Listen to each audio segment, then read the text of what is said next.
ในตอนบ่ายของวันที่2มิถุนายน2026ที่ผ่านมาที่กระทรวงยุติธรรมปริญญาเอกคำพันธ์พรหมทัศน์รองนายกรัฐมนตรีกระทรวงยุติธรรมได้ต้อนรับการเข้าเยี่ยมคำนัดของทานมัสลามานอุปทูตแห่งราชอาณาจักรลุกเซมเบิร์กประจำสาธารณรัฐประชาธิปไตยประชาชนลาว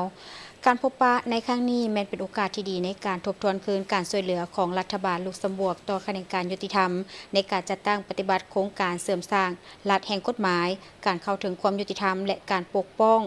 ครองที่ดีของสาธารณรัฐประชาธิปไตยประชาชนลาวโดยเฉพาะแม่นเวียกงานของแขนงยุติธรรมในระยะผ่านมา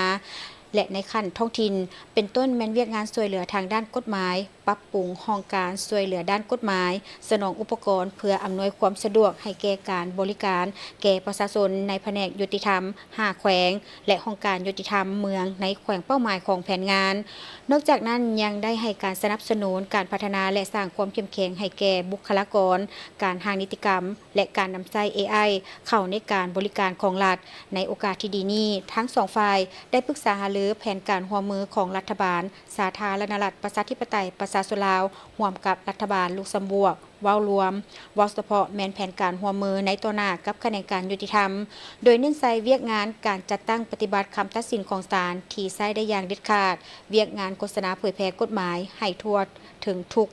เป้าหมายการพัฒนาบุคลากรกฎหมายการปรับปรุงหลักสูตรการเรียนการสอนกฎหมายและการสร้างความเข้มแข็งให้แก่คณะไกล่เกลี่ยข้อขัดแย้งขั้นบ้านเพื่อให้คดีน้อยๆได้รับการ